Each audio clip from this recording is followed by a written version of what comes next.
Salut à tous, je vous reviens avec un podcast. Alors un podcast où vous ne m'entendrez pas ou peu puisque vous n'aurez que cette petite intro de moi. J'ai pu aller écouter une conférence il y a peu sur les sources d'inspiration de J.R.R. Tolkien, donc l'auteur notamment du Seigneur des Anneaux et du Hobbit, qui sont ses œuvres les plus connues. Ces inspirations, c'est bien historiques, mythologiques, personnelles, etc., etc. Et donc, sur Twitter, vous avez été nombreux à me dire, enfin, je vous avais mis un sondage pour savoir si ça vous intéressait que je vous mette cette conférence sur la chaîne, afin que vous puissiez en profiter vous aussi. Alors elle dure 1h30, c'est assez long, on est d'accord. Il n'y a pas d'image, donc je vous conseille fortement de faire autre chose en même temps qu'écouter cette conférence qui a été passionnante, même si vous n'avez pas toutes les références comme nous avec mon chéri, puisque clairement moi je n'ai lu que le Hobbit et je n'ai vu, j'ai vu le Hobbit et le Seigneur des Anneaux en film, mais je n'ai rien lu d'autre de l'auteur. Donc voilà, mais malgré cela, c'était super, super, super passionnant. J'espère vraiment que ça vous intéressera autant que nous. Et sachez donc que le conférencier s'appelle José Raymond, que c'est un auteur mâconnais, donc de Mâcon, en Saône-et-Loire, qui est passionné par Tolkien, entre autres. Je vous mettrai en barre d'infos, bien sûr, on va dire sa fiche Babelio, ou en tout cas sa fiche d'auteur. Vous pourrez retrouver notamment aussi ses écrits à lui, de science-fiction, ou en tout cas de l'imaginaire, ça c'est sûr. Et pour ceux qui viennent au Salon Fantasy en Beaujolais, le week-end du 11-12 novembre, il sera présent. Donc voilà, n'hésitez surtout pas. Et écoutez, je vous laisse avec cette super conférence. Allez, à plus. Tout d'abord, merci à vous d'être venus nombreux ce soir pour assister donc, à cette conférence. Je ne reprends pas ce que mon collègue vient de dire. Donc voilà, le rendez-vous, c'est les 11 et 12 novembre prochains à Crèche-sur-Saône, dans la salle du Joux-Dieu, pour ce salon dans le cadre duquel s'effectue cette conférence de ce soir. En m'initiant dans le monde de Tolkien, notamment par le biais des jeux de rôle, je me suis toujours senti un peu comme un éléphant polythéiste dans un magasin de porcelaine au Vatican.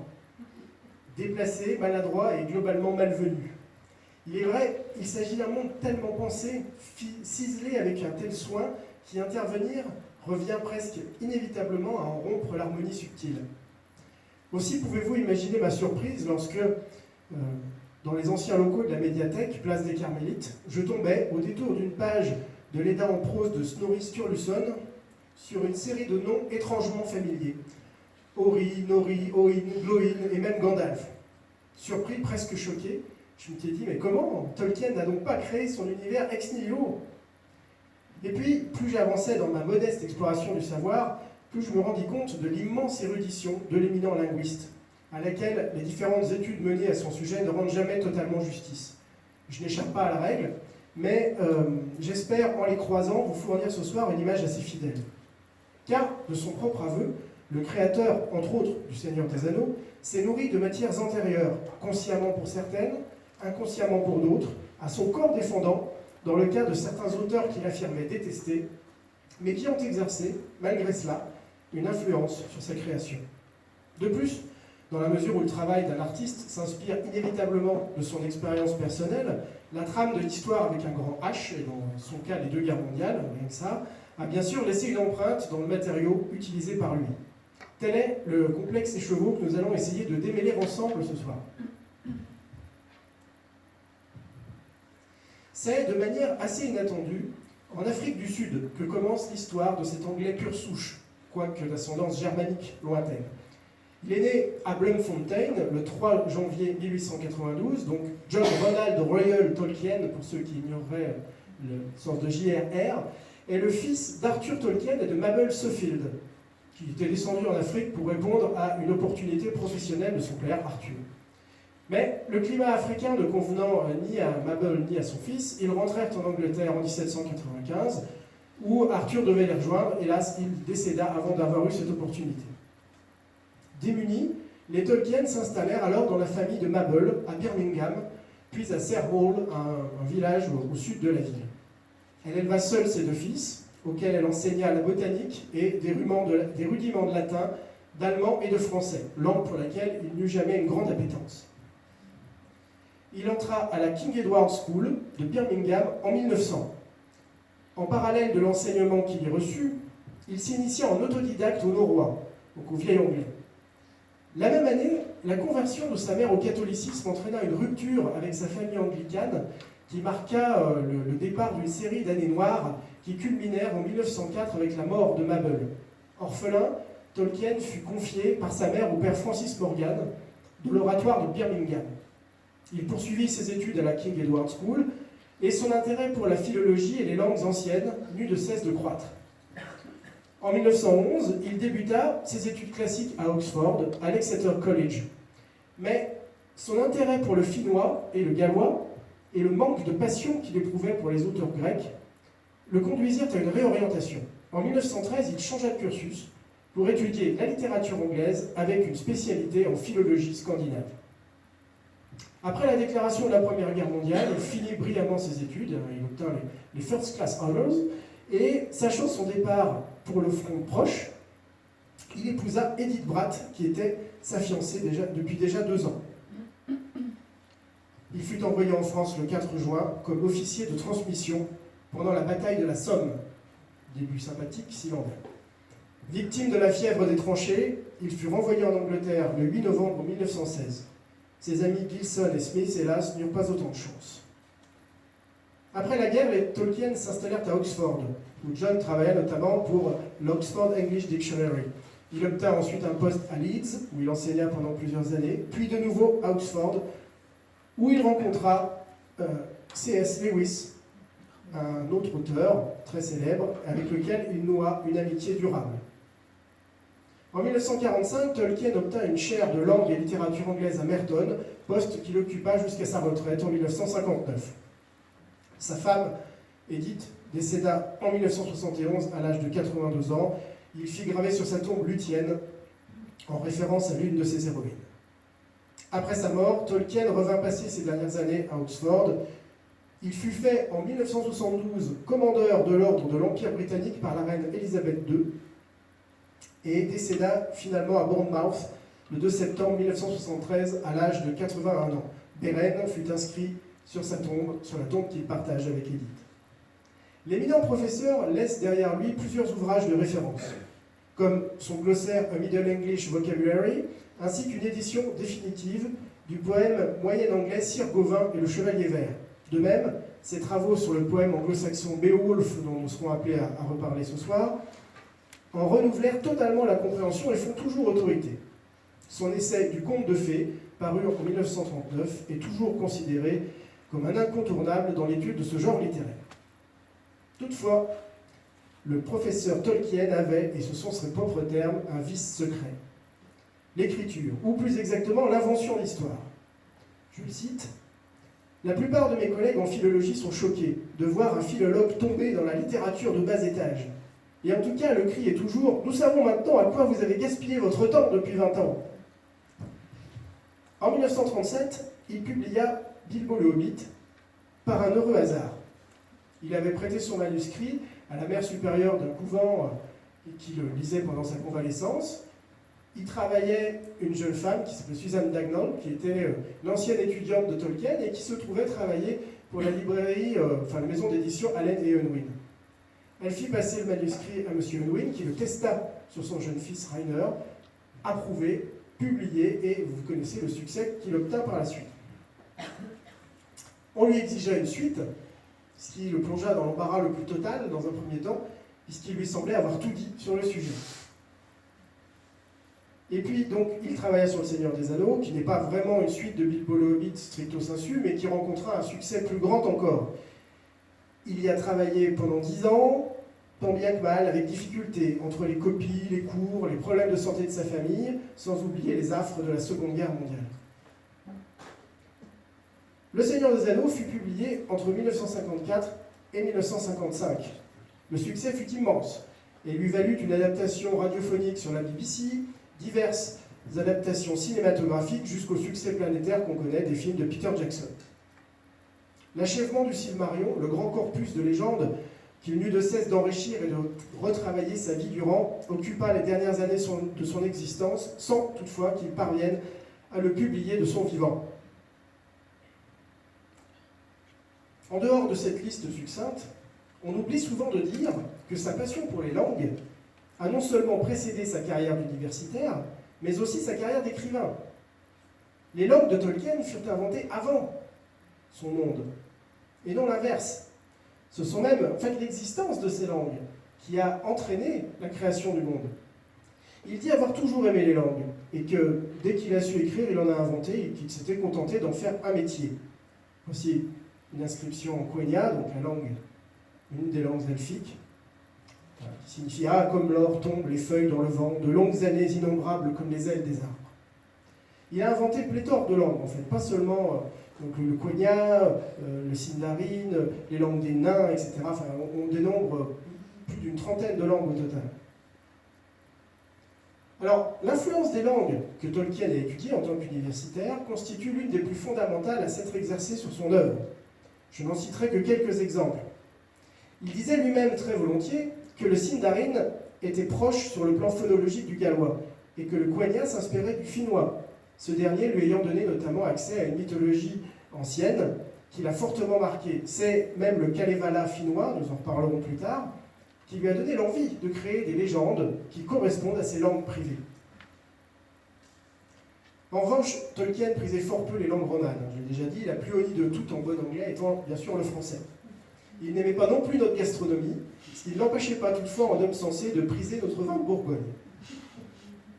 C'est pourtant en France qu'il convient peut-être de chercher l'origine du mot Rohan. Je dis peut-être parce que lui-même n'en était pas certain. Vous avez ici une photo du palais du Rohan qui se trouve à Strasbourg, dont j'ai failli visiter l'intérieur, n'eût été le manque de sérieux de mon professeur d'histoire-géographie de l'époque qui avait oublié de vérifier les dates d'ouverture du bâtiment. La maison de Rohan était une famille princière, l'une des plus puissantes du duché de Bretagne, et prétendait descendre d'un roi mythique, dont le nom est particulièrement intéressant pour nous ce soir, Conan Mériadec, ou en graphie armoricaine Mériadoc. Ça me rappelle des choses.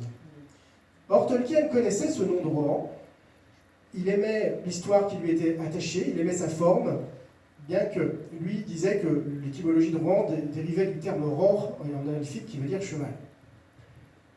Je ne reviens pas sur ce que je vous ai dit tout à l'heure, sur l'origine des noms des nains et de Gandalf, qui se trouve donc, dans l'Edda poétique, et notamment dans le premier chapitre qui s'appelle la Voluspa. Je suis dans la note. Oubliez cette image.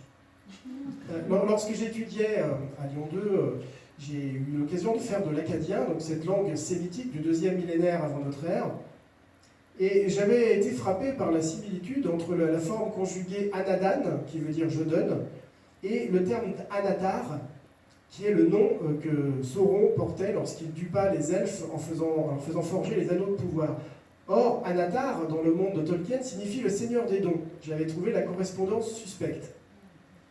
Et dans cet ouvrage, donc, qui sont une compilation des lettres de Tolkien, enfin de certaines lettres, hein, bien sûr, c'est un choix, il affirme qu'il avait beaucoup lu sur la Mésopotamie, ce qui rend cette connexion très probable. En fait, avec Tolkien, j'en suis venu au fil du temps à considérer que dès qu'il s'agit de langue, ce n'est jamais une coïncidence. Parmi les noms de lieux, on trouve également le terme de Mirkwood, qui n'est pas de son invention. En germanique primitif, cela désignait une vaste zone de forêt au sud de l'expansion germanique, ou dans d'autres traditions, la frontière entre les territoires des Goths et des Huns. Plus au cœur du récit, Tolkien confessait que le terme Nazg, qui signifie anneau en noir parlé, la langue du Mordor, provenait certainement de Nask, une racine gaélique qui signifie anneau, et qui sous-entendait un lien justement de lien et d'obligation qui convenait parfaitement. Il n'a lui-même repris conscience de cette influence que bien plus tard. C'est donc en étudiant ces langues et leur histoire qu'il fut amené à compulser les sources historiques directes que nous allons aborder à présent. Celles qui sont connues et reconnues par l'auteur, puis celles que l'on connaît moins, et que Tolkien rechignait à admettre, voire niait totalement, et que nous allons voir au travers de 5 coups de projecteur, entre guillemets. Ces sources historiques connues et reconnues sont bien sûr les plus nombreuses, ce qui procède directement de la volonté affichée de Tolkien de réveiller le substrat culturel pré-chrétien propre à l'Angleterre. Nous commencerons donc par Gandalf le Gris, que vous avez à l'écran, aisément reconnaissable à sa barbe, son bâton de magicien, son chapeau à large bord, des rangs solitaires. Sauf qu'il ne s'agit pas de Gandalf, mais d'une représentation du dieu nordique Odin. Alors, bien sûr, étant donné la spécialité du professeur Tolkien, il n'y a rien d'étonnant à ce que la matière nordique occupe dans ses œuvres une place importante. Donc, je vous ai dit d'où venait le nom de Gandalf. Nous savons que Tolkien le considérait comme un errant à la Odin, preuve que le parallèle était présent à son esprit.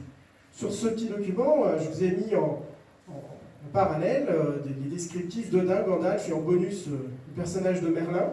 Vous voyez que les correspondances sont assez frappantes. Tous trois sont barbus, portent un bâton, arborent un chapeau, sont d'une nature non humaine, un dieu, un Maillard, donc un envoyé des dieux sur Terre, une sorte de demi-dieu, un fils de démon.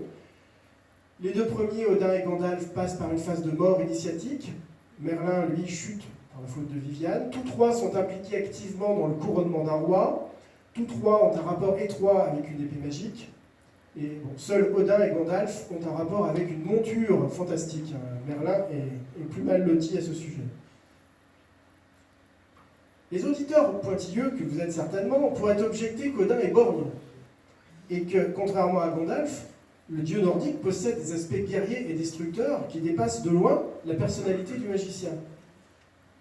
Mais en fait, cette contradiction n'est qu'apparente. Car Tolkien, selon un processus que nous retrouverons plus loin, a dédoublé Odin. Peut-être influencé en cela par sa vision chrétienne du monde, Tolkien a scindé la personnalité complexe d'Odin en deux individus diamétralement opposés, comme l'était dans son esprit le bien et le mal. Il a concentré les aspects positifs de la divinité nordique en la personne de Gandalf et agrégé ses aspects négatifs sous la forme de Sauron. Ceux-ci sont de la même nature. Tous deux sont des Maillards, donc des envoyés des Valar, les puissances. Gandalf est le magicien errant, le gris pèlerin œuvrant pour le bien. Sauron est l'œil unique, le borgne donc, pour ainsi dire, au pouvoir de destruction. Le parallèle se poursuit avec le thème de l'épée brisée et reforgée dont je reparlerai plus loin. Le lien à l'anneau est un autre point commun. Odin est le seigneur des anneaux, par l'entremise du sien, Draupnir, qui signifie celui qui s'écoute. Car il génère tous les 9 jours 8 autres anneaux, et il est donc source de richesse et de pouvoir. Il le cherche pour régner sur les 9 mondes. Or, il y a 9 Nazgûl, lesquels ne sont rien d'autre que 9 rois déchus. Odin va au royaume des ténèbres récupérer son anneau pour sauver le monde. Sauron fait le chemin inverse dans le but inverse.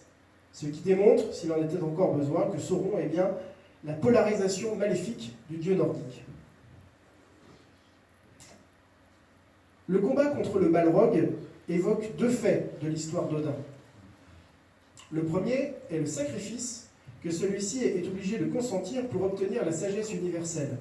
Lorsqu'il boit à la source du géant Mimir, il doit perdre l'un de ses yeux, tout comme Gandalf doit passer par la mort pour acquérir son plein pouvoir. Ce qui est un lointain écho des rites de passage des sociétés archaïques, sur fond de mort rituelle et de renaissance. La scène du pont de la Moria évoque également celle du Ragnarok, le crépuscule des dieux, la bataille ultime à la fin de l'univers, durant laquelle Surtur, le géant du feu, figure étrangement semblable au Balrog, affronte Freyr sur le Bifrost, qui est le pont arc-en-ciel, qui permet d'atteindre Asgard. Les deux ponts s'effondrent pendant la bataille. Le Bifrost est le chemin immatériel qui permet de passer d'Asgard à Midgard, qui n'est autre que la traduction littérale de Terre du Milieu, soit dit en passant, tout comme la voie droite dans les livres de Tolkien permet de rejoindre Valinor. Terme lui-même très proche de Valhalla, tout comme les Aesir et les Vannes, donc les deux catégories de divinités nordiques, évoquent très clairement les Ainur et les Valar, les deux catégories de dieux et demi-dieux de Tolkien. Deuxième coup de projecteur que je vous annonçais, le Kalevala.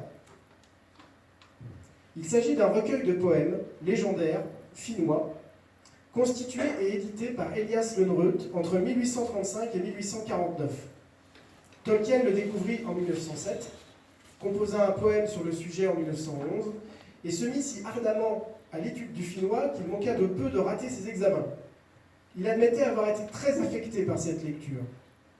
Je cite: « Le germe de ma tentative d'écrire des légendes qui me soient propres pour aller avec mes langues privées a été le conte tragique de Kullervo le malchanceux, qu'il dit avoir réorganisé dans une forme à lui.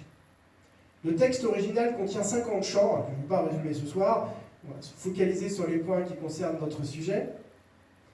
Dans les chants 1 et 2, le Kalevala commence par les paroles du poète à propos de la création du monde par une divinité qui se nomme Ilmatar, la déesse primordiale vierge de la mythologie finnoise associée à l'air. Puis, le magicien Väinämöinen, il y a beaucoup de trémas sur son nom, que vous voyez ici à l'écran en train de défendre un curieux objet magique qu'on appelle le Sampo, dont on a du mal à cerner la nature. Ça ressemble à une corne d'abondance, voilà, en termes de pouvoir. C'est jamais vraiment défini ni dans sa forme ni dans sa fonction réelle. Donc ce magicien, Väinämöinen, fait résonner sur la terre de Pohja, au nord de la Finlande, une musique si ensorcelante que le soleil et la lune se posent sur 2 arbres pour l'entendre. Là, une sorcière les capture et l'obscurité se répand. Alors, j'avais envie de vous demander, est-ce que ça vous rappelle quelque chose dans les écrits de Tolkien? Notamment Ilmatar, est-ce que ça vous évoque un autre nom? Oui? Ilúvatar. Eh oui, en effet.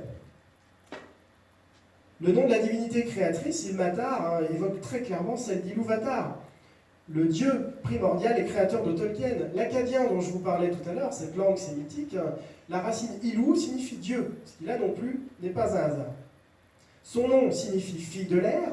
Or, il existe dans le panthéon de Tolkien une Maya nommée Ilmaré, encore plus proche, dont nous savons qu'elle est une servante d'Elbereth, qui est elle-même la dame des étoiles, l'épouse de Manwë, qui est le seigneur des vents. Donc on retrouve le rapport à l'air.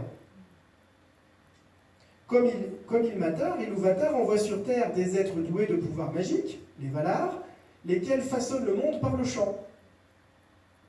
Et alors, sur le thème du soleil et de la lune capturés dans 2 arbres, ça évoque les 2 arbres blancs de Valinor, Lorelin et Telperion, et l'obscurité qui s'abat sur le monde lors de leur destruction par Melkor Morgoth, donc le plus doué parmi les Valar, et l'infâme créature qui est ici Ungoliant. Donc ici le parallèle est très étroit. Deuxième passage du Kalevala qui nous intéresse directement, ce sont les chapitres 31 à 36, où on voit les frères Untamo et Kalervo se livrer à une lutte fratricide, au terme duquel Kalervo et sa famille sont massacrés. Seule une femme, enceinte de Kullervo, se tire de ce massacre. Dès sa naissance, il montre une force hors du commun, et à 3 mois, il est précoce, il jure la mort de son oncle, Untamo. Ce dernier tente de le tuer à 3 reprises, mais les pouvoirs de l'enfant l'en empêchent. Il le réduit alors en esclavage, mais comme il est très indocile et très difficile à maîtriser, il le vend en esclavage au forgeron Ilmarinen. La femme de celui-ci le traite mal, le fait travailler comme un forcené. Obsédé par le tort fait à sa famille et incapable de contrôler sa force prodigieuse, Kullervo sème le désastre chez ses maîtres successifs. Il s'enfuit dans la solitude, toujours animé d'une énergie indomptable. Le voici. Il finit par retrouver une partie de sa famille, séduit une jeune fille qu'il croise par hasard, laquelle découvre trop tard qu'elle est sa sœur. Et oui. Et incapable de supporter cet inceste non désiré, elle se suicide en se jetant dans une rivière. Persistant à affronter la face du destin, il part en guerre, apprend la mort des siens, se venge de son oncle et revient dans la maison déserte. Après, il retourne sur le lieu de l'inceste et demande à son épée si elle n'a pas envie de manger la chair coupable, de boire le sang qui a commis une faute. L'épée répond qu'elle est prête. N'a-t-elle pas déjà mangé et bu de la chair et du sang innocent? Est-ce que vous voyez une correspondance chez Tolkien? Un personnage que ça pourrait évoquer? C'est plus difficile? Non? En fait, l'histoire de Kullervo est clairement l'inspiration directe de celle de Turin Turambar. Ce sont des histoires que l'on trouve notamment dans le Silmarillion. Bien que Turin soit mieux loti que lui, il est le fils de Húrin, il est brillant, libre, aimé, mais comme Kullervo, il est renfermé sur ses ténèbres. Il est animé d'une énergie incontrôlable, mal adaptée à la vie sociale et civilisée. Il couche par accident, en fait trompé par le dragon Glorung, avec sa sœur, qui, incapable de le supporter, se suicide en se jetant dans une chute. Il combat le dragon Glorung pour sauver le pays, qu'il tue en se glissant dessous et en l'éventrant, avant de se donner à son tour la mort en se jetant sur son épée noire, Gurtang. Donc le parallèle est quand même très très proche. Pour les amateurs de fantasy qui seraient là ce soir, on retrouve aussi l'inspiration directe de Michael Moorcock et le cycle de Manny Bonnet. Troisième coup de projecteur, le Beowulf. Je vous en ai parlé tout à l'heure. Il s'agit d'un poème épique majeur de la littérature anglo-saxonne, probablement composé entre la première moitié du 7e siècle et la fin du premier millénaire. C'est un poème inspiré par la tradition orale plus ancienne, contant les histoires du héros Beowulf, qui a donné son nom au poème. Tolkien a travaillé à la traduction de ce livre dès le début de sa carrière professionnelle et a continué d'enrichir sa traduction du texte. Sa conférence Beowulf, les monstres et les critiques, donnée en 1936, a révolutionné le mode de compréhension de l'œuvre, notamment en soulignant la beauté et la richesse de son texte. Même si Beowulf reste une fiction, on y trouve des éléments historiques réels, ce qui a pu faire penser à certains que peut-être on avait romancé des événements réels. Il est lui-même inspiré d'un autre héros qu'on appelle le Bodvar Bjarki, l'ours de bataille, qui est lui-même le fils d'un certain Bjorn, un homme changé en ours, qui là aussi rappelle le personnage de Beorn. Le nom de Beowulf est ce qu'on appelle un kenning, c'est-à-dire un nom métaphorique. C'est une figure que les poètes, les skalds, les poètes nordiques prisaient particulièrement. C'est-à-dire, Beowulf, ça signifie le loup des abeilles. Donc c'est un nom métaphorique pour l'ours. Alors le résumé de l'histoire en lui-même. Beowulf commence avec l'histoire du roi Hrothgar. Ne me demandez pas comment ça s'écrit. H-R-O-T-H-G-A-R, qui a construit au Danemark, pour ses gens, le palais d'Eoroth. Lui-même, sa femme et ses guerriers, ils passent leur temps à chanter, à faire la fête, jusqu'à ce que le monstre Grendel, un descendant de Caïn, irrité par le chant de la création, s'attaque au palais, puis tue et dévore un à un les guerriers durant leur sommeil. Hrothgar et ses gens, impuissants à se défendre des attaques de Grendel, abandonnent leur palais. Beowulf, un jeune guerrier goth, donc du sud de la Suède, à la force colossale. Vous avez ici une image du film Le 13e guerrier avec Antonio Banderas. Donc c'est pas lui, Beowulf, c'est l'autre.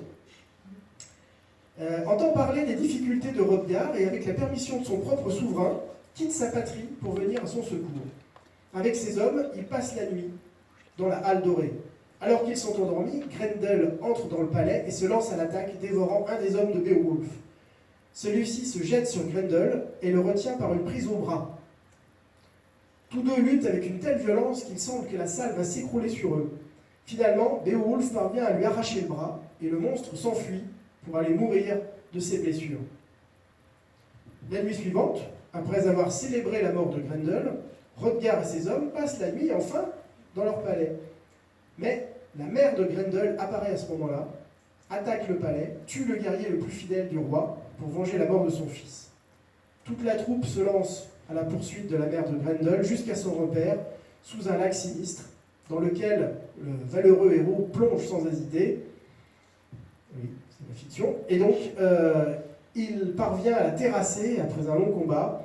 Et dans cette caverne où se trouvent les victimes de son fils et d'elle-même, il tranche la tête de Grendel, ramène son trophée au roi qui le couvre de ses présents. Beowulf retourne chez lui et devient finalement roi de son propre peuple. Il règne en paix pendant 50 ans. Puis un jour, alors que Beowulf est très vieux, un esclave vole une coupe d'or dans le repère d'un dragon à Hyrdanès pour racheter sa liberté. Quand le dragon s'en aperçoit, il rentre dans une colère, dans une fureur totale, mettant le feu à tout ce qu'il aperçoit. Le roi Beowulf et ses guerriers accourent pour lutter contre le dragon. Beowulf tue la bête, mais meurt des blessures empoisonnées qu'il a reçues. Alors là aussi, vous aurez certainement remarqué des points communs assez forts, notamment la créature Grendel n'est pas sans évoquer Gollum, sans son aspect gigantesque, car en tant que descendant de Caïn, le premier comme le second sont marqués par un fratricide originel. Caïn a tué son frère, et lorsqu'il a trouvé l'anneau, Gollum, enfin Smigol à l'époque, a tué Dégol, Et ce qui leur vaut à tous deux de vivre dans les ténèbres, chassés de la compagnie des vivants. Ils se nourrissent volontiers de chair humaine et frappent dans le noir quand leurs victimes sont sans défense. Le château des Oroth, le terme est proche du Néored, les compagnies des cavaliers Rohirrim qu'on trouve dans le Seigneur des Anneaux, évoque assez la halle dorée des Doras. Le roi Hrothgar, qui est âgé, le cheveu gris, ancien grand monarque réduit à l'impuissance dans son palais, rappelle la situation du roi Théoden. On trouve d'ailleurs à ses côtés un personnage qui s'appelle Unferth et qui a exactement le même rôle que l'angle de serpent Grima dans le Seigneur des Anneaux. C'est-à-dire qu'il sème la discorde en répandant des paroles désagréables. Même l'entrée des héros dans la halle dorée est similaire. C'est-à-dire que dans les deux ouvrages, on leur demande de laisser leurs armes sur le seuil et ils ne s'y résolvent qu'avec réticence. Bon, pour finir, je dirais qu'on trouve également dans le texte d'origine, dans le Beowulf, un Éomer, petit-fils de Garmund, qui évoque quand même assez furieusement Éomer, fils d'Éomun. Dernier épisode important et commun entre les deux histoires, c'est justement cette histoire de coupe sertie de joyaux volés à un dragon qui ravage les alentours avant d'être tué, qui est le résumé exact des aventures de Bilbo le Hobbit, de la conclusion de ce qui se déroule sous le mont solitaire. Quatrième coup de projecteur, la Volsunga Saga, ou le Nibelungenlied, qui est sa version germanique. C'est une saga légendaire qui raconte l'histoire du clan Volsung au cours des générations.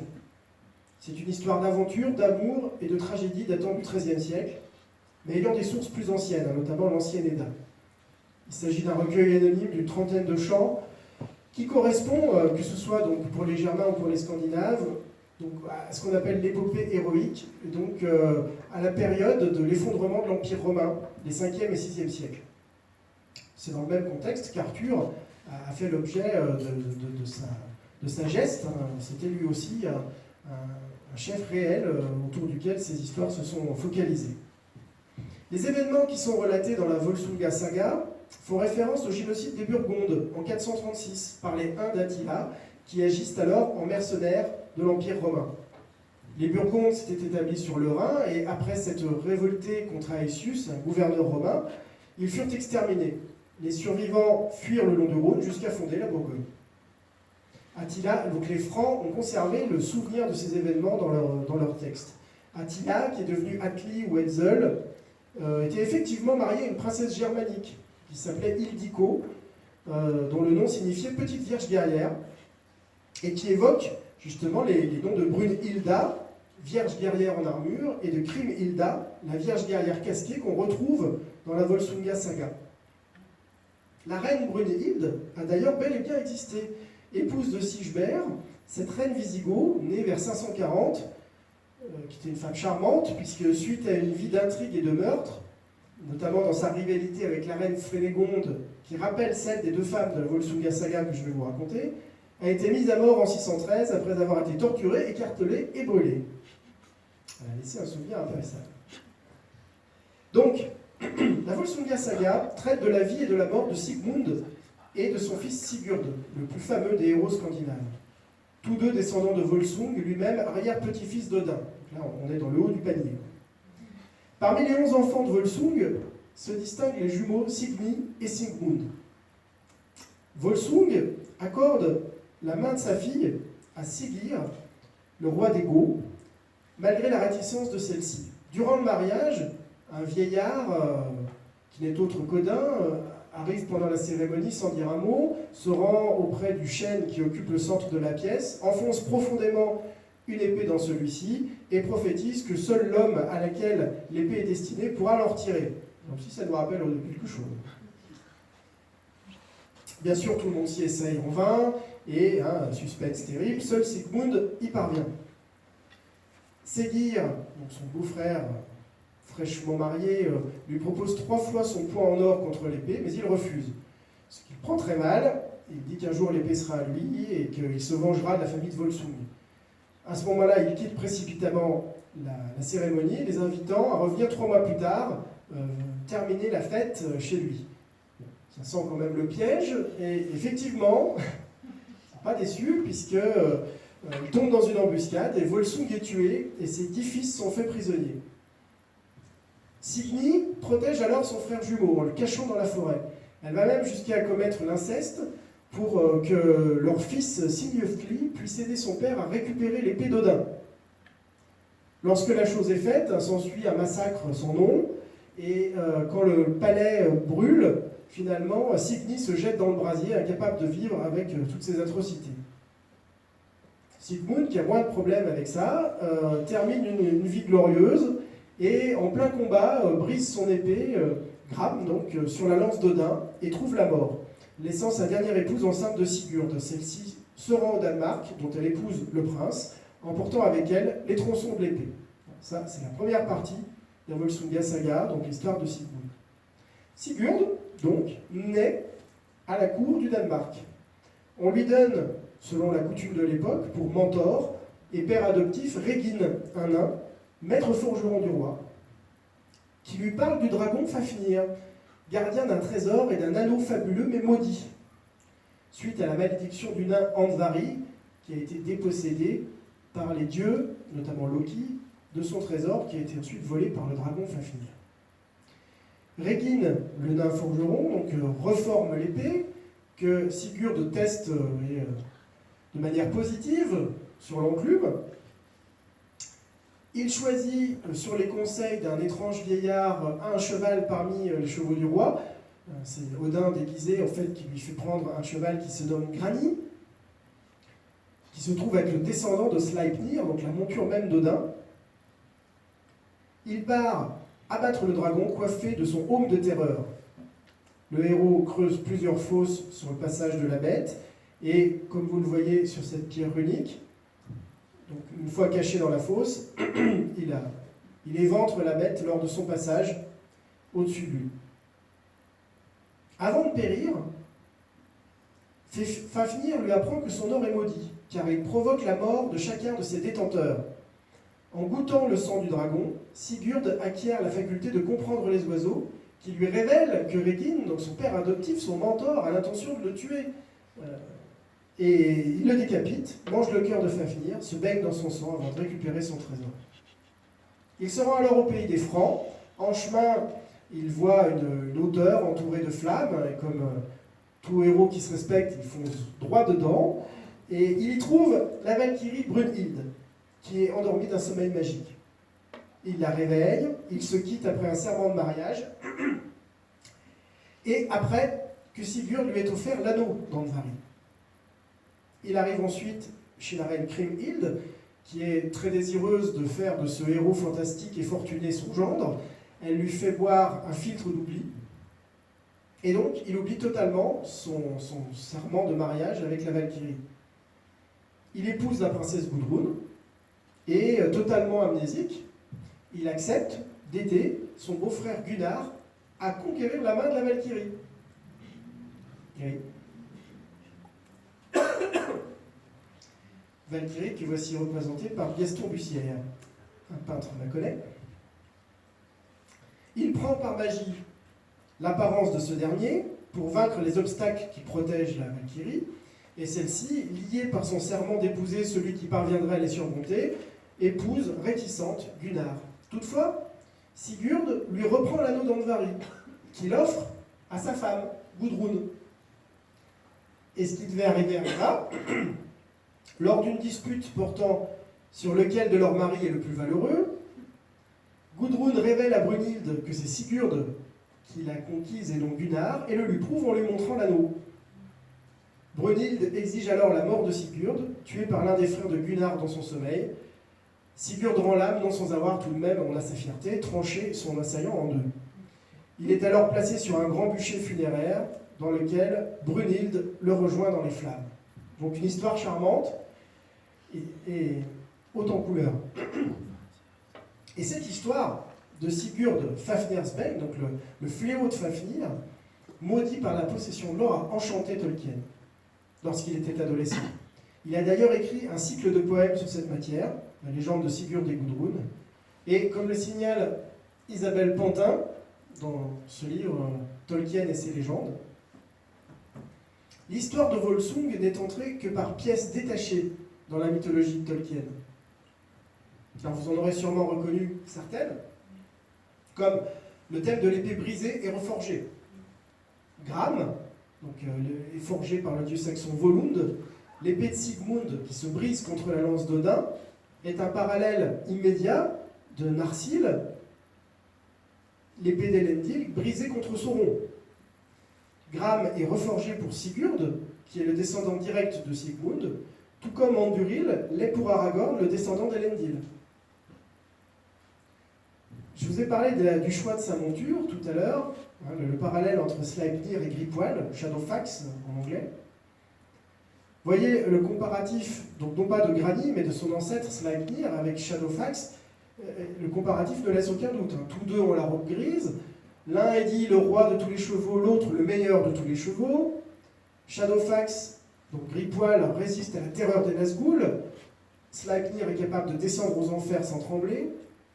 Tolkien nous dit de Shadowfax qu'il semble glisser sur l'herbe comme le vent. Or, Sleipnir en vieux norrois signifie le glissant, le planeur.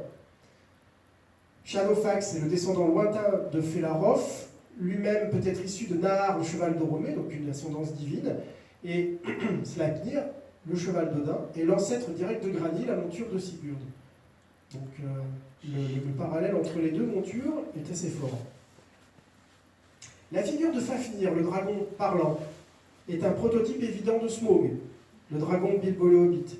Tolkien le reconnaissait d'ailleurs. Il disait lui-même que Smaug, dans sa manière de converser, lui devait de toute évidence beaucoup. La mort de Fafnir a d'ailleurs inspiré celle de Glorung, autre dragon que j'ai mentionné tout à l'heure, que l'on trouve dans le Silmarillion, tué par Túrin, qui utilise la même technique que Sigurd, à savoir passer sous la bête et l'éventrer. L'épée Gurtang que Túrin utilise pour tuer Glorung est une épée reforgée, comme Gram dont Sigurd se sert. Les deux dragons, en mourant, ont une action particulière. L'un révèle un futur désastreux, l'autre la vérité sur l'inceste. Enfin, le haume du dragon de dans le mine de Tolkien évoque le casque de terreur récupéré par Sigurd après la mort de Fafnir. Dans la Volsunga saga, l'anneau d'Andvarinaut, donc le destin d'Andvari, qui évoque le fléau d'Isildur, constitue un prototype évident de l'anneau unique. En effet, la malédiction d'Andvari fait que tous ceux qui posséderont l'anneau et son trésor seront détruits, ce qui implique que l'anneau est néfaste. D'ailleurs, Fafnir, tourmenté par l'anneau, tue son père dans son sommeil et s'en empare, ce qui évoque là aussi à nouveau le meurtre de Sméagol, le meurtre initial lorsqu'il découvre l'anneau unique. Le terme Fafnir's Bane évoque aussi Isildur's Bane, ou le fléau d'Isildur. Donc là, je pense que ça se passe de commentaires. Pour ceux qui connaissent, il ne se passe de place au doute. Cinquième coup de projecteur, et j'en finirai là-dessus pour la matière nordique, c'est un poème qu'on appelle The Wanderer, l'errant. Un poème anglo-saxon qui apparaît dans le livre d'Exeter au Xe siècle, dont la date de composition et l'auteur sont inconnus. C'est le récit d'un jeune homme dont les amis et le Seigneur ont été tués.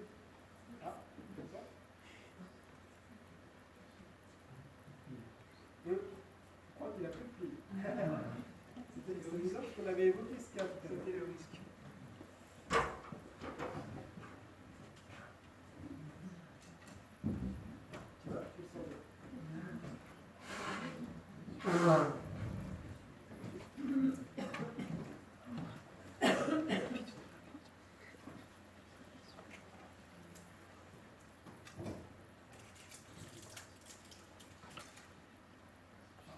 Qui vont trouver cet exposé très long, je tiens à préciser que c'est une version light, ce qui n'est pas forcément évident à lire.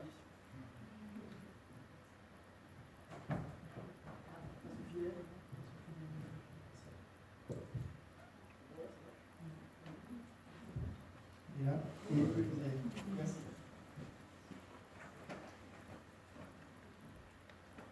Donc ce poème, le Wanderer, est le récit d'un jeune homme dont les amis et le Seigneur ont été tués dans une bataille, le condamnant ainsi à des années d'exil loin de son foyer. Dans les deux tours, Aragorn entonne une chanson vraisemblablement inspirée d'un passage de The Wanderer. Dans l'adaptation cinématographique de Peter Jackson, elle est reprise sous la forme d'un poème qui est dit par Théoden. Regardez, vous avez les deux textes. En haut, mis en parallèle, les deux textes en anglais. En bas, donc leur traduction. Mais le parallèle est assez saisissant, ne serait-ce que la première ligne. Où sont maintenant le cheval et le cavalier? Et dans le texte de Wanderer, où est le cheval, où est le cavalier? On retrouve le haubert à gauche, à droite le guerrier en côte de maille. On parle de la main sur la corde de la harpe et le grand feu rougeoyant, de l'autre côté des joies du palais. Et puis surtout la fin, les jours sont descendus à l'ouest derrière les collines dans l'ombre. Ces jours ont sombré dans le néant sous le haume de la nuit comme s'ils n'avaient jamais existé. On retrouve la même tristesse poignante dans les deux, et les mêmes éléments dans les deux textes. Alors, en dehors de cette littérature nordique, dans le Moyen-Âge occidental, on va dire, on retrouve des éléments qui ont inspiré Tolkien. Notamment, pour le personnage d'Aragorn, elle a été fortement inspirée d'un personnage historique de notre Moyen-Âge continental. Un homme dont la stature hors norme lui a valu d'être l'objet de légende. Vous avez une idée, non? Qui aurait pu inspirer la figure d'Aragorn? Ça aurait pu être Arthur. Ouais. En l'occurrence, je pensais plutôt à Charlemagne. Outre le port de la barbe, les deux hommes ont en commun des aptitudes de guérison par les plantes et le port d'une épée magique, Anduril, pour Aragorn, est joyeuse. Ça sonne moins bien, mais pour le roi.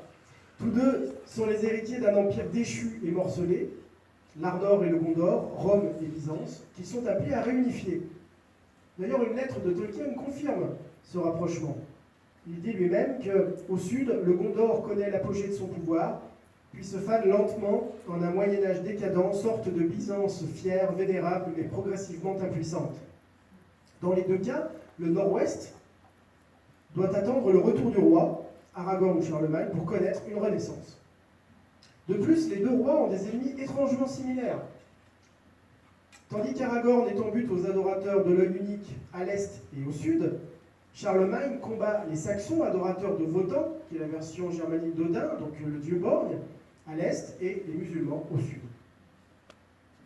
Autre élément de comparaison, le duo Aragorn-Boromir, lequel n'est pas sans évoquer le tandem Roland-Charlemagne, tel qu'il apparaît dans la chanson de Roland.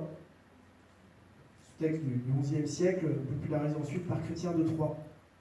Boromir, à l'inverse des dédoublements observés jusqu'ici, est inspiré de deux personnages concentrés en une seule personne. Il est à la fois Roland et Ganelon. Comme le premier, il est un guerrier redoutable qui, placé face à une horde d'ennemis, sonne du corps à plusieurs reprises avant de mener un combat farouche et désespéré. De Ganelon, le traître de la chanson de Roland, qui cause la mort du héros, il tient sa faiblesse. Il cède à la tentation de l'anneau et cause indirectement sa propre mort.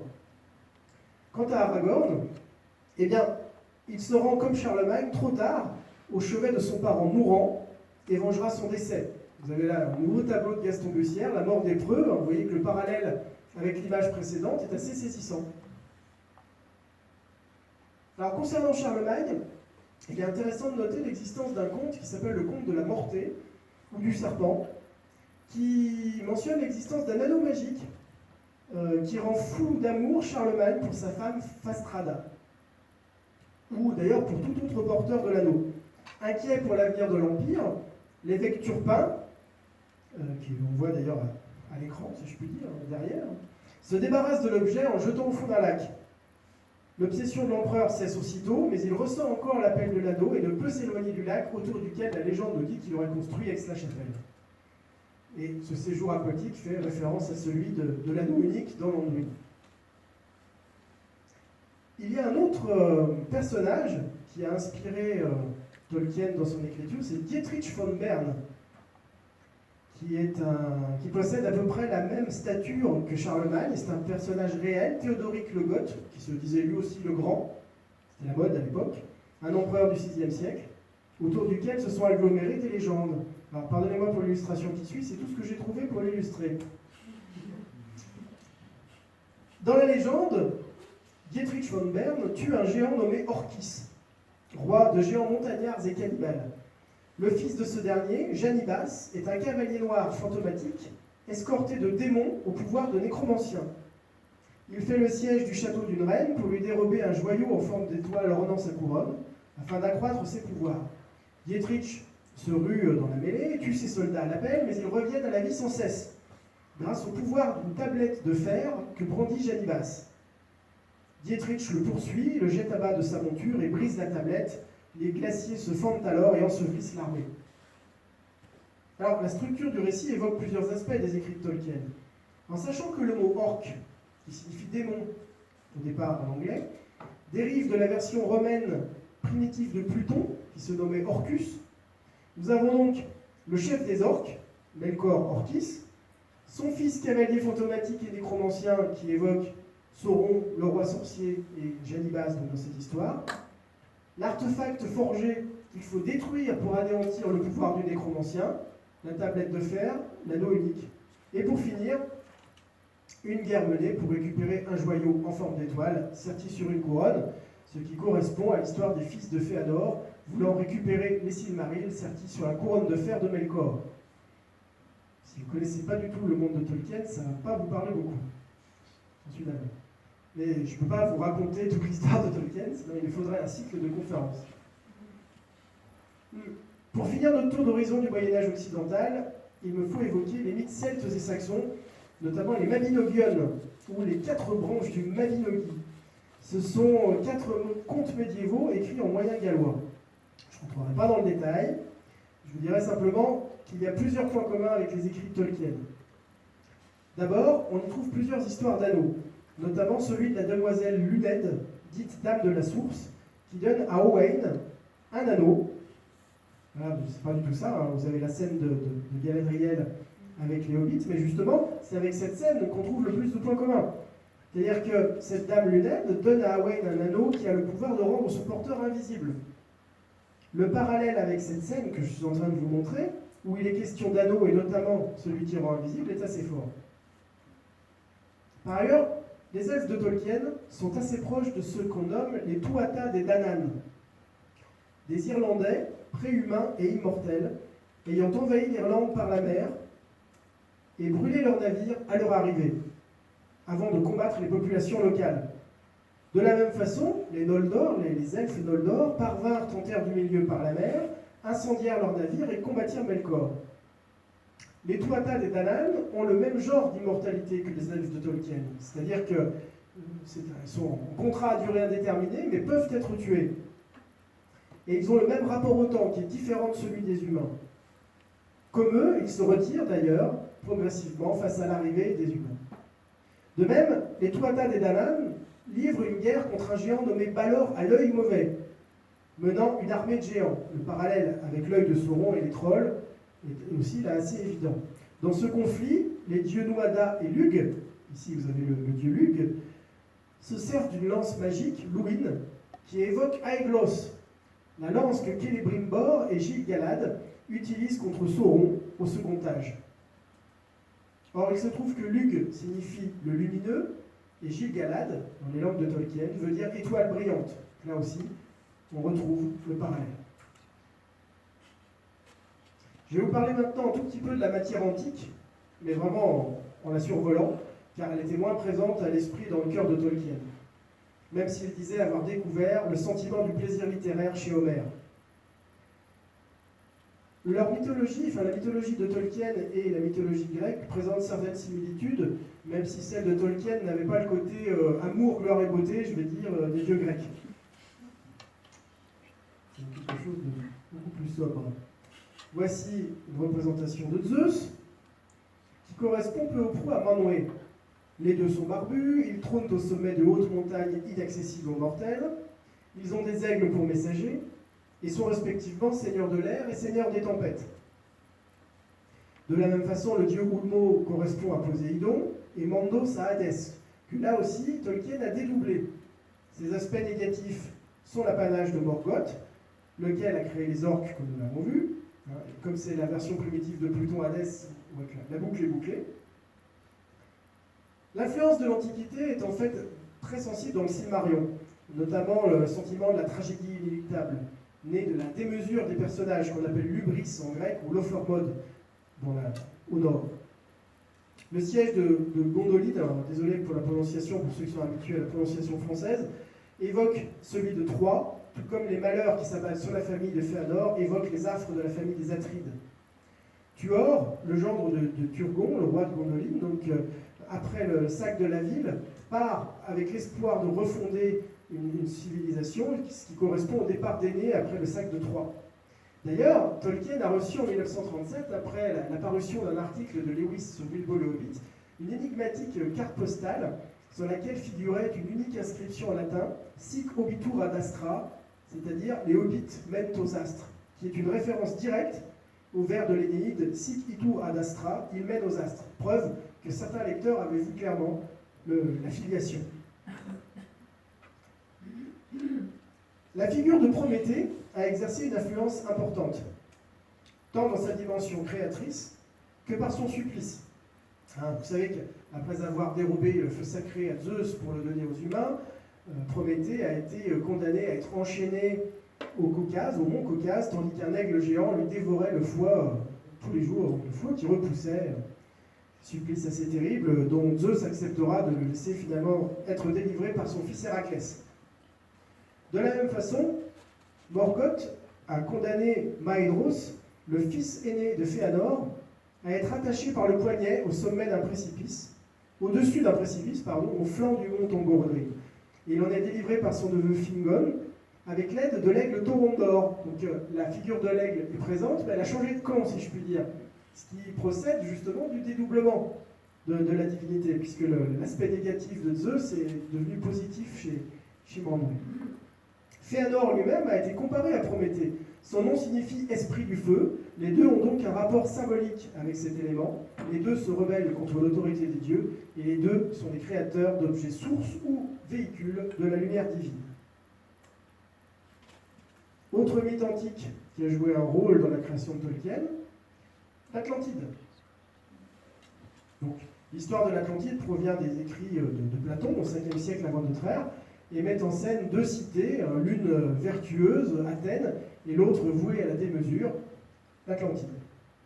Cette île a été offerte à Poséidon lorsque les dieux se sont partagé le monde. Elle se situait à l'ouest, au-delà des colonnes d'Hercule. Les descendants de Poséidon, les Atlantes, au départ étaient justes et vertueux, puis se sont lancés, ont été de plus en plus expansionnistes, jusqu'à ce qu'Athènes mette un terme à leur expansion et que Zeus les punisse en ensevelissant sous les flots Atlantis. Donc la cité vouée à la mer a péri par la mer. Vous voyez des correspondances chez Tolkien? Non? L'histoire?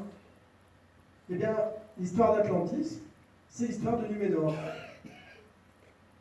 Cette île, située à l'Occident, elle aussi, a été donnée, là aussi c'était un cadeau, comme récompense pour les hommes ayant combattu Morgoth. De la même façon, les Numénoréens constituent au second âge une civilisation brillante, mais ils sont travaillés par leur désir d'immortalité. Et lorsque Sauron est défait et capturé, eh bien, il empoisonne l'esprit du roi et le convainc d'attaquer les Valar, donc d'attaquer Valinor, pour conquérir le secret de l'immortalité.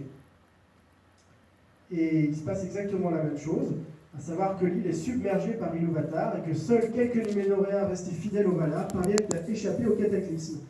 Ils se réfugient en terre du milieu et fondent les royaumes d'Arnor et du Gondor, donc, ce qui là aussi évoque l'Énéide. Alors sur Oedipe, je vais passer rapidement, simplement, parce que tout le monde connaît un peu l'histoire, hein, mais on retrouve les mêmes éléments que l'histoire de Turin-Turambar dont je vous parlais tout à l'heure, à savoir le thème de l'inceste involontaire, suivi du suicide de la parente infortunée et de l'automutilation des coupables. Voilà. Je vais insister un tout petit peu plus sur Orphée et Eurydice. Orphée était le fils d'une muse, et à ce titre, il possédait un don inégalé pour la musique. Virgile nous dit de lui que sa lyre chantante entraînait les arbres et les bêtes sauvages du désert accouraient à ses pieds. Le pouvoir de son chant était tel que même les rochers et les fleuves se déplaçaient pour l'entendre. Il épousa Eurydice, qui hélas mourut le jour même de leurs noces, mordu par un serpent. Fou de chagrin, il descendit jusqu'aux enfers, charmant Cerbère, puis Hadès de son chant. Ce dernier lui accorda la faveur de repartir avec sa bien-aimée, mais à condition qu'il ne se retourne point avant d'être sorti des enfers. Oubliant sa promesse au dernier moment, il perdit Eurydice à jamais. Et là, vous voyez une correspondance chez Tolkien? Non? L'histoire de Beren et Luthien. Dans l'histoire de Tolkien, Beren est un mortel. C'est Luthien qui est à moitié elfe et moitié maya, et doté de pouvoirs qui s'expriment à travers son art du chant et de la danse.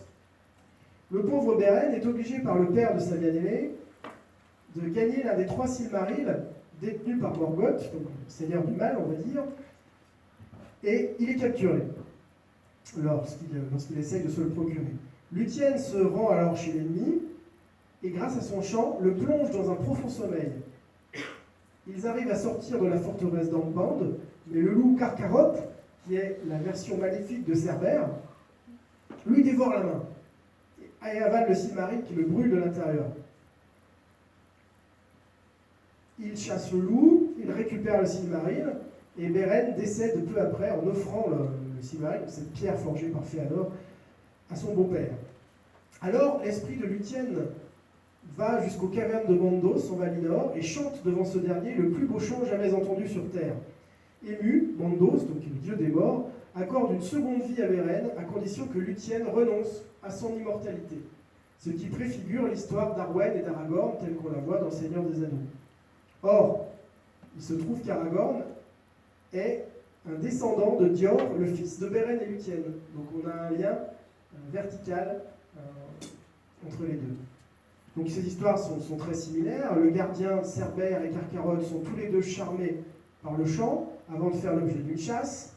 Et la seule différence, c'est que les rôles hommes-femmes sont inversés. Et que l'histoire a une fin heureuse chez Tolkien. On pourrait y voir un ajout personnel, mais il est possible que cette fin heureuse lui ait été inspirée par la traduction qu'il fit de Sir Orfeo, un poème du XIIIe siècle dans lequel Orphée parvient à ramener Eurydice sur Terre. J'en ai fini avec les sources antiques. Maintenant, je vais vous parler d'influences contemporaines méconnues ou niées par Tolkien. Dans ses lettres, donc cet ouvrage vraiment essentiel dont je recommande chaudement la lecture à tous ceux qui aiment Tolkien et son travail, parce que c'est vraiment une clé d'entrée dans l'intimité de l'homme et l'histoire de la création de son monde. Donc dans ce livre, il affirmait que les écrits contemporains retenaient peu son attention. Pourtant, bien qu'on imagine assez volontiers le professeur Tolkien dans sa tour d'ivoire n'ayant Dieu que pour le Moyen-Âge, eh bien, certains écrits contemporains ou légèrement plus anciens ont exercé un certain degré d'influence sur son œuvre. Alors, parmi ces sources, plus ou moins connues du grand public, se trouvent des ouvrages avec lesquels Tolkien niait vigoureusement toute filiation. Ainsi que nous le verrons plus loin, le caractère véhément de cette dénégation ne suffit pas à en faire une vérité. Alors, le TCBS et les Inklings. Le TCBS, c'était le Tea Club and Barovian Society. C'était une sorte de club littéraire créé en 1911 dans lequel les auteurs échangeaient librement. Tolkien n'en garda pas vraiment une influence, mais plutôt le sentiment d'avoir une sorte de mission, à savoir, je cite, « allumer une nouvelle lumière, ou ce qui revient au même, rallumer une ancienne lumière dans le monde ». L'influence exercée sur lui dans les années 30 par le groupe des Inklings, ce qui veut dire les intuitions, les soupçons, mais aussi ceux de l'encre, qui se réunissaient au pub Eagle and Child, que vous avez ici, eh bien, autour de la personnalité de Lewis, fut principalement la motivation à persévérer. Tolkien disait, c'est par lui seul, donc par Lewis, que m'est venue pour la première fois l'idée que ce que j'écrivais pouvait être plus qu'un passe-temps personnel. Sans son intérêt et son désir jamais assouvi d'entendre la suite, je n'aurais jamais mené Le Seigneur des Anneaux à son terme. Donc, merci, monsieur Lewis. Maintenant, je vais vous parler d'influences méconnues qui se sont exercées sur Tolkien à travers 5 auteurs notamment. L'une des principales influences de Tolkien est l'auteur anglais William Morris. Vous avez ici une photo. membre du mouvement Arts and Crafts, comme John Ruskin. Ce mouvement est né de l'inquiétude engendrée par le progrès de l'industrie et du machinisme et par les conséquences sociales et environnementales de l'industrialisation galopante qui, par un effet pendulaire, a créé un regain d'intérêt pour le Moyen-Âge. Dès 1914, Tolkien a émis le désir d'imiter les romances au style archaïsant de Maurice, et notamment, voici un autre de ses romans, The House of the Volfings, paru en 1888, qui prend place dans la forêt de Mirkwood, et dont Tolkien disait que les paysages des marais des morts devaient une grande dette à ce livre. Deuxième influence méconnue, Georges Dasent. Lors d'un voyage que j'ai eu l'occasion de faire en Norvège en 2011, je suis tombé dans une exposition sur ce tableau, et le fan de Tolkien que je suis, il a tout de suite vu un hobbit, voyant au loin le château des Doras, la halle dorée du Rohan. Or, en lisant le cartel, j'ai vu interloquer qu'il s'agissait d'un tableau d'un certain monsieur Kittelsen, décrivant le palais de Far Away Soria Moria. Donc le terme de Moria apparaissait dans le titre. J'ai découvert après qu'en fait la convergence formelle provient du fait qu'ils ont puisé, Tolkien et le peintre, à la même source, à savoir les contes du Nord, les contes populaires du Nord de Georges Dasent. Et Tolkien reconnaissait peut-être un écho, oui, sur le terme de Moria, de mauvais gré.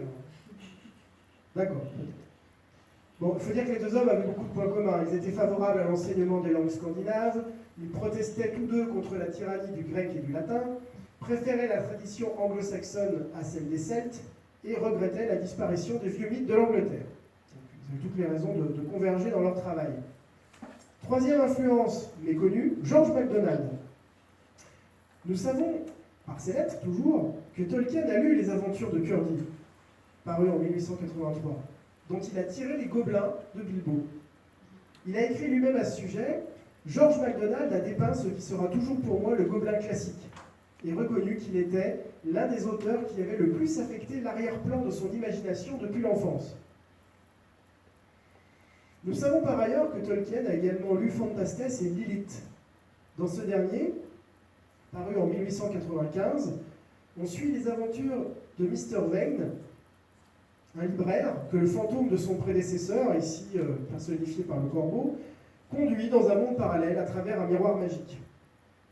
Après diverses péripéties, il y rencontre The Little Ones, donc les petites personnes, des enfants n'ayant jamais grandi, qui soit restent purs, soit deviennent égoïstes et se transforment en bags, ce qui est la contraction de Bad Giants, des géants sans cervelle.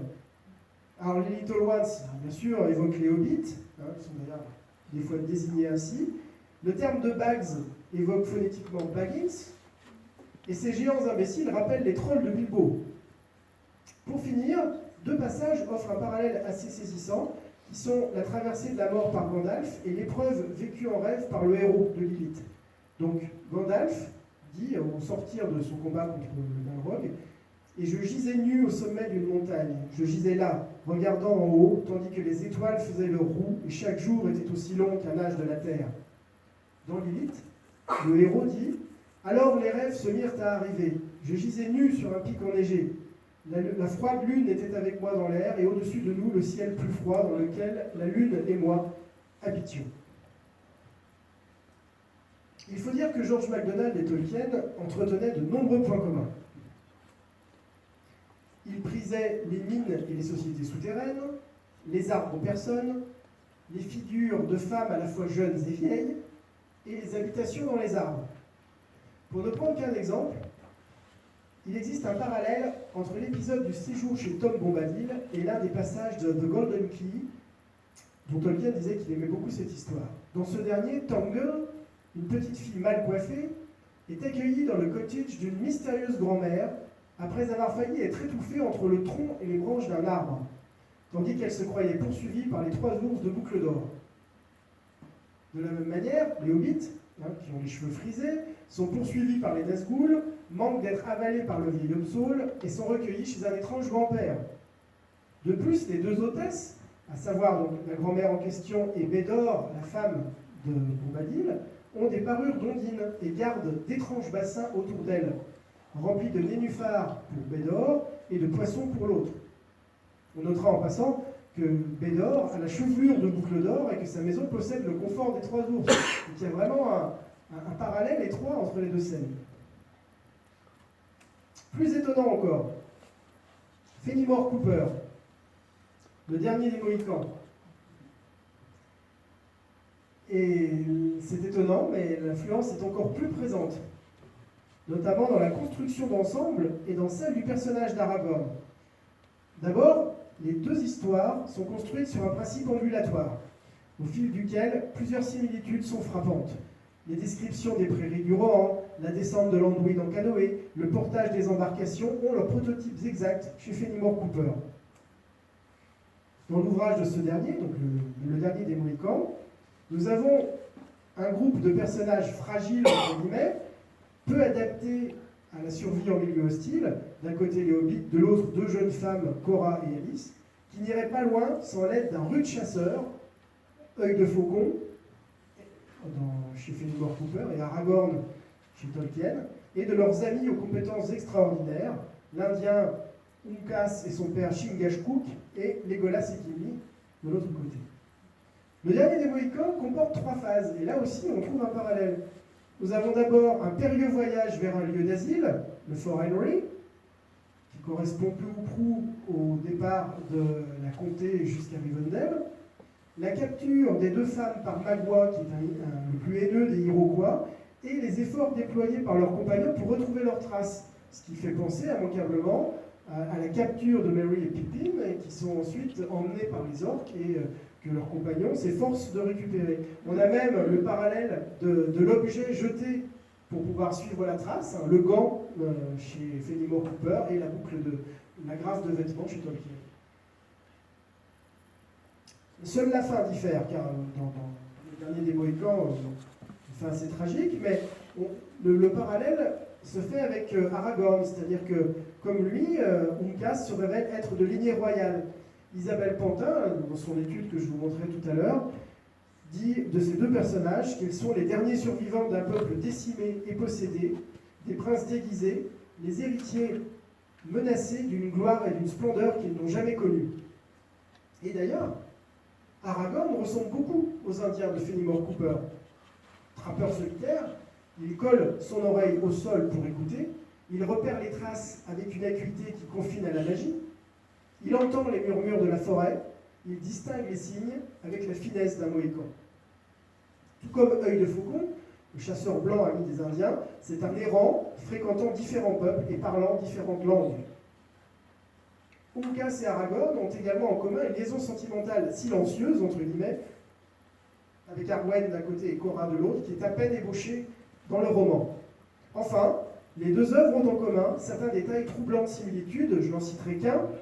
Lorsque le groupe des Indiens longe un étang, Œil de Faucon y reconnaît la mare sanglante qui recouvre les victimes d'une terrible bataille.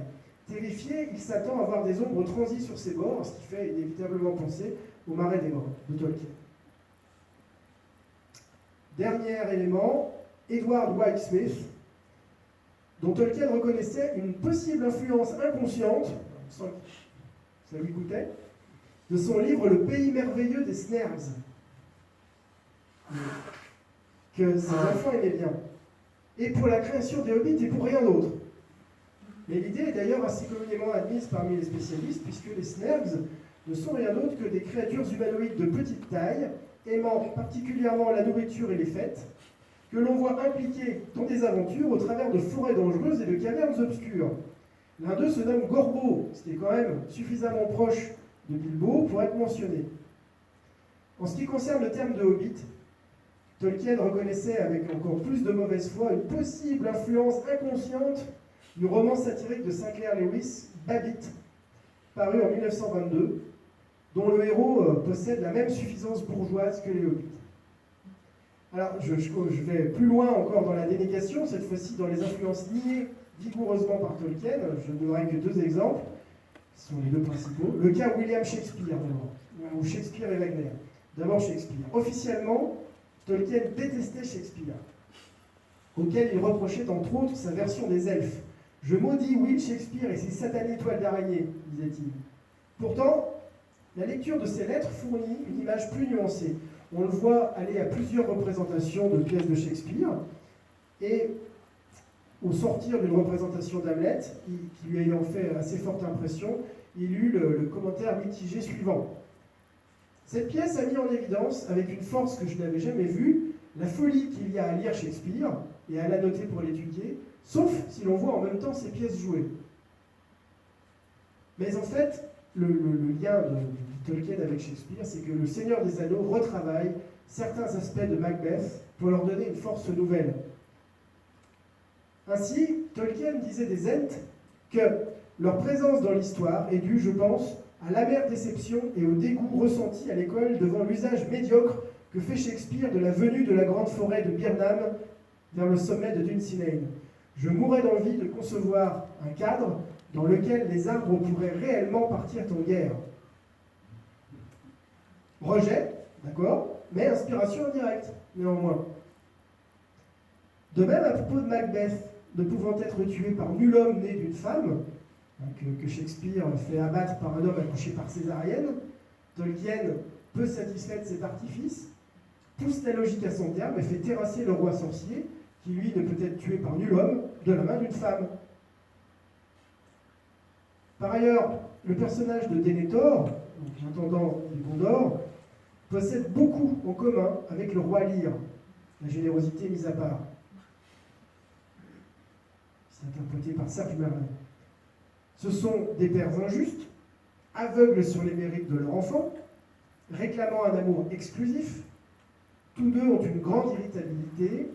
Ils sont tous deux saisis au moment où ils basculent de la puissance dans la démence. Les deux ne supportent pas que leur enfant, respectivement Faramir et Cordelia, puisse aimer d'autres qu'eux-mêmes. Les deux s'aperçoivent de leur erreur devant le corps de leur enfant. En fait, Tolkien donne sa version du roi Lear. La différence essentielle est que Cordelia est morte et que la folie de Lear le pousse à se convaincre qu'elle est vivante, tandis que dans le cas de Denethor, Faramir est en vie, mais sa folie le pousse à voir dans la fièvre de son fils les prémices du bûcher funéraire. Richard Wagner, à présent, deuxième cas de dénégation sauvage de Tolkien. Jouée pour la première fois en 1876, la tétralogie de Wagner, intitulée L'Anneau des Nibelungen, a parfois été avancée comme l'une des sources potentielles de Tolkien, en dépit des protestations énergiques de ce dernier. Ces deux anneaux, disait-il, l'anneau unique et celui des Nibelungen sont ronds, et c'est là leur seule ressemblance, affirmait-il. Pourtant, si les rares éléments communs peuvent en effet être imputés au fait que les deux hommes ont puisé dans les mêmes sources, il en est un typiquement wagnérien que l'on retrouve chez Tolkien, qui est le mal inhérent et la puissance corruptrice de l'anneau. En effet, aux yeux de Wagner, le trésor des Nibelungen dans son entier est comme la quintessence du pouvoir terrestre, une force corruptrice irrésistible. Celui qui le détient est un Nibelung ou le devient. Or, Nibelung, en allemand, signifie brouillard. Chez Tolkien, celui qui se sert de l'anneau devient peu à peu un spectre perdu dans un monde d'ombre grise. Le parallèle est assez éloquent. Je passe sur les légendes arthuriennes qui ont joué un rôle aussi, mais qui ont été reléguées au second plan. Un des derniers points à aborder, c'est le fait que Tolkien était un auteur chrétien. Il a été influencé par la Bible. Même si son œuvre n'était pas orientée religieusement, elle était consonante avec la pensée et la foi chrétienne. L'action de Frodon, qui est prêt au sacrifice ultime pour tous les humains, présente une indéniable dimension christique. De plus, c'est sa pitié envers Gollum, qu'il refuse de supprimer quand l'occasion s'en présente, qui permet l'issue heureuse et l'empêche d'échouer à la fin. À côté de la prégnance du thème de la chute et du déclin, Tolkien a une opposition marquée entre le bien et le mal, les ténèbres et la lumière, le blanc et le noir, laquelle n'a pas manqué de lui valoir d'être taxé de racisme. J'ouvre une parenthèse à ce sujet qui tient à cœur. Des esprits chagrins ont souligné que les gentils étaient des grands blonds aux yeux bleus, venus du nord-ouest, et que les méchants étaient des peuples du sud ou de l'est, avançant l'argument que, après tout, Tolkien était nécessairement raciste, puisqu'il était un homme de son temps. Donc, passons sur le présupposé profondément raciste de cette assertion. pour nous concentrer sur son inexactitude. Cet homme, ayant appris le norrois tout seul à 14 ans, ayant passé sa vie professionnelle plongé dans les textes anciens et son temps libre dans la fiction des temps premiers, était tout sauf un homme de son temps. Et j'en ai la preuve. En 1965, Tolkien fut invité à une conférence de Robert Graves. Après celle-ci, alors que les flashs crépitaient autour d'eux, ce dernier lui présenta une jeune femme très élégante. Voyant qu'il ne réagissait pas, Robert Graves lui glissa « C'est Ava Gardner !» Pas plus avancé, il fallut expliquer au professeur Tolkien qu'il s'agissait d'une star du cinéma. Il était l'un des rares hommes de cette époque à ignorer jusqu'à l'existence de cette déesse oscarisée, donc pas très en phase avec son temps. Par ailleurs, le drame des populations de l'Est dans le Seigneur des Anneaux n'est pas dû à leur race, mais à leur localisation spatiale. Leur affiliation à Sauron ne repose en aucun cas sur leur nature, mais bien sur l'absence de contact que leur localisation spatiale suppose avec les puissances de l'Ouest. Un petite anecdote, en 1938, lorsqu'un éditeur de Potsdam voulut traduire en allemand Le Seigneur des Anneaux, Tolkien reçut une lettre lui demandant si son nom d'ascendance germanique était d'origine aryenne. Il répondit « Je regrette de ne pas voir clairement ce que vous entendez par arien. Je ne suis pas d'extraction aryenne, c'est-à-dire indo-iranienne. Autant que je sache, aucun de mes ancêtres n'a parlé l'hindustani, le persan, le tzigane, ni aucune langue apparentée. Mais si je dois comprendre que vous voulez savoir si je suis d'origine juive, je puis seulement répondre que je regrette de n'avoir aucun ancêtre dans ce peuple si talentueux. » Réponse qui, sans doute, n'a pas dû susciter l'enthousiasme de son correspondant.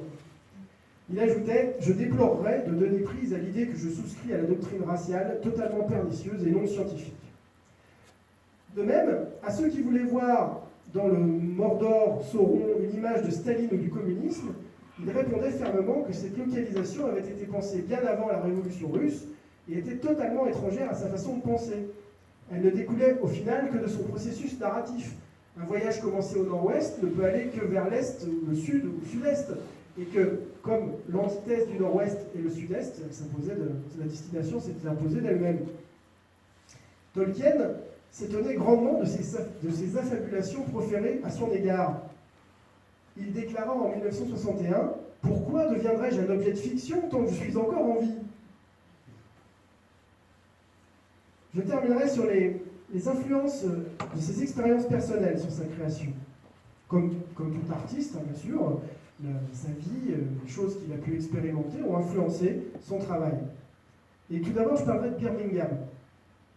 Après l'Afrique, on imagine l'impact que les vertes collines de Birmingham ont pu avoir sur le jeune garçon. Il retrouvait ses racines et elles étaient plus verdoyantes encore que dans son imagination. Il en conçut aussitôt un amour total pour les plantes. La conséquence directe a été de transformer le jeune garçon en hobbit. Il le disait lui-même, « Je suis en fait un hobbit, en tout sauf pour la taille. J'aime les jardins, les arbres et les terres cultivées sans machine. Je fume la pipe.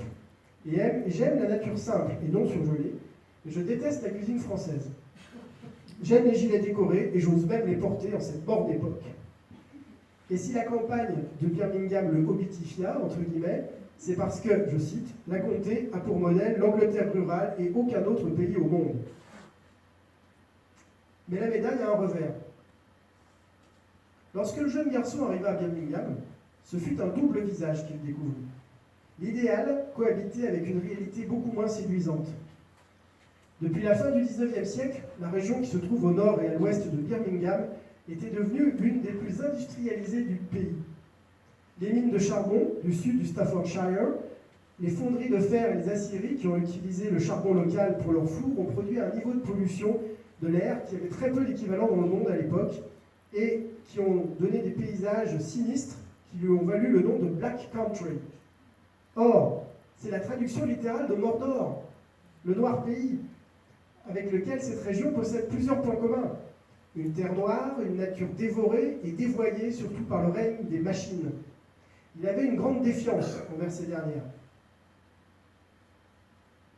Devant le développement du trafic urbain, il disait « Cette charmante maison est devenue inhabitable. Impossible de dormir, de travailler dans cette maison branlante, assaillie par le bruit et emplie de fumée.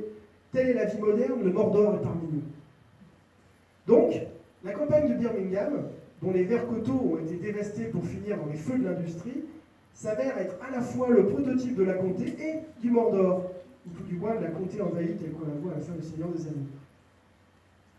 Tolkien s'inquiétait de l'importance croissante des machines.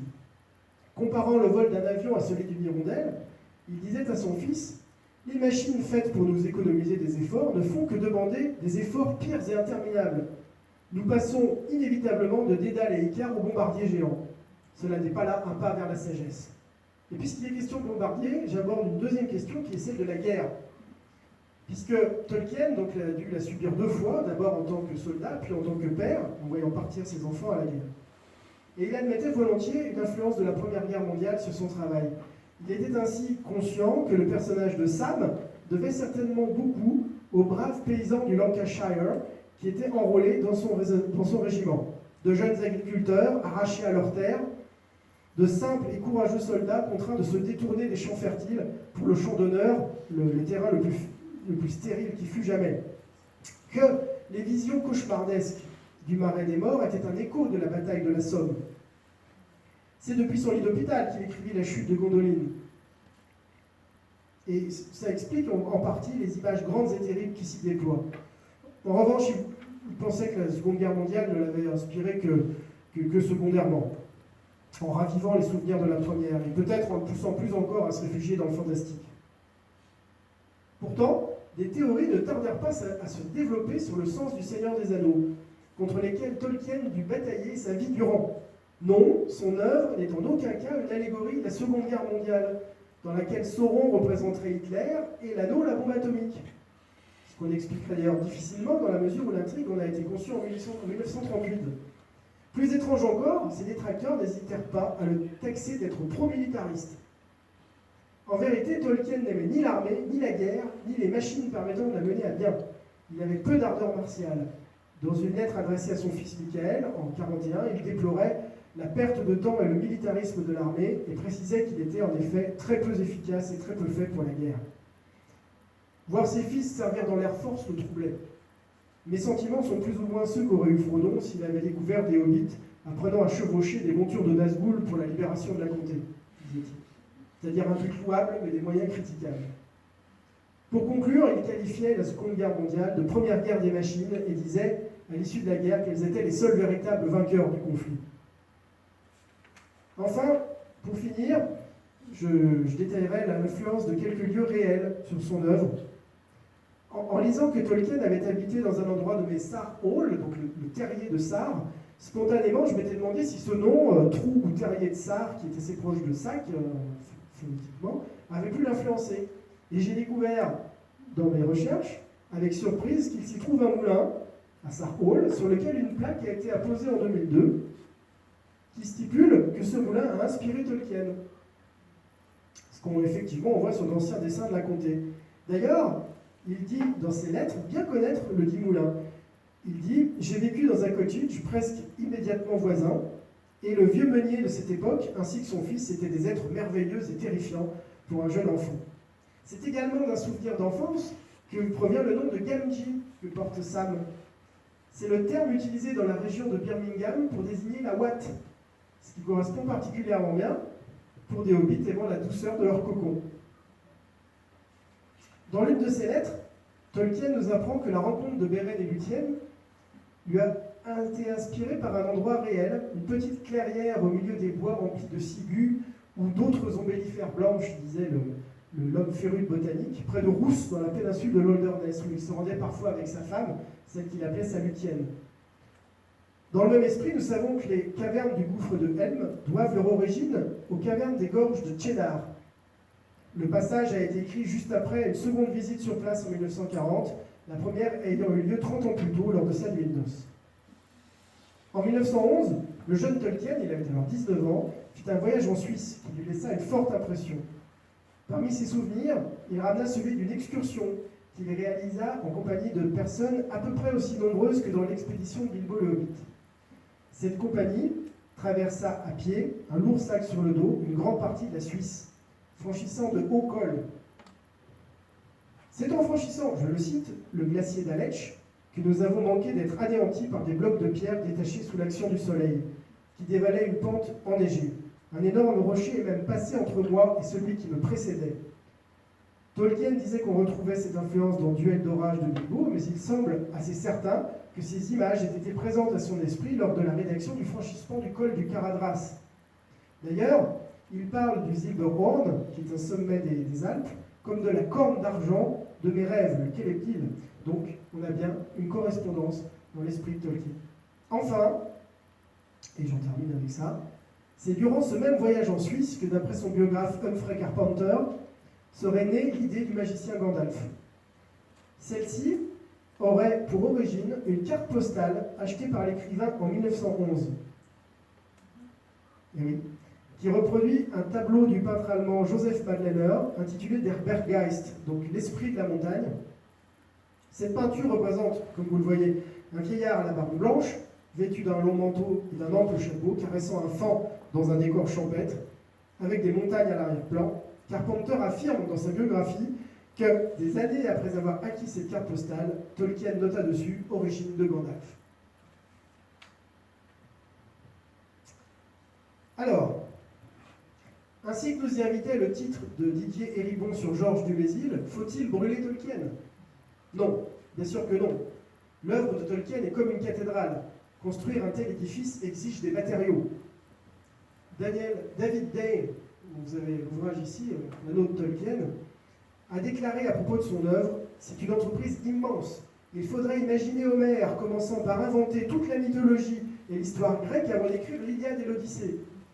On pourrait même ajouter à cette comparaison la langue grecque est toute celle du Moyen-Orient. Donc ces emprunts ne relèvent en aucun cas du plagiat, mais bien d'une volonté délibérée de créer un monde d'archétypes ayant survécu dans l'inconscient du peuple anglais, faisant de sa création l'événement réel ayant inspiré les mythes qui nous sont parvenus. Tolkien disait « Je m'étais assigné une tâche dont j'ai pleinement admis l'arrogance et qui m'a fait frémir. Pour être précis, rendre aux Anglais une tradition épique et leur présenter une mythologie qui leur soit propre. Et c'est une chose merveilleuse que l'on me dise que j'y suis parvenu. » Dans une lettre du 25 mai 1972, soit 11 jours avant ma naissance, il répondait à un lecteur « J'ai bien peur que vous n'ayez raison et que la recherche des sources du Seigneur des Anneaux n'occupe des universitaires pendant 1 ou 2 générations. J'aimerais qu'il n'en soit pas nécessairement ainsi. À mes yeux, c'est l'utilisation particulière, dans une situation particulière, d'un motif quelconque, qu'il soit inventé, volontairement emprunté ou inconsciemment rappelé, qui est la chose la plus intéressante à examiner. Tolkien s'est donc approprié les motifs qu'il avait empruntés aux littératures anciennes et contemporaines du Nord. Isabelle Pantin, je lui laisserai le mot de la fin, disait « C'est ainsi qu'il a réinventé l'épopée mythologique, un peu comme un Ronsard à la Renaissance a réinventé le lyrisme grec. » Je vous remercie de votre attention.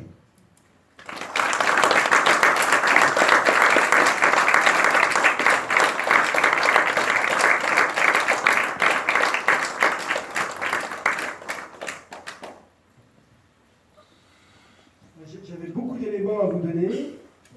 J'espère que ça n'a pas été trop indigeste. Mais comme je disais tout à l'heure, j'ai dû réduire énormément toutes les informations, car Tolkien était vraiment un boulimique de l'histoire et des langues. Et en fait, on a des correspondances qui couvrent des surfaces vraiment impressionnantes.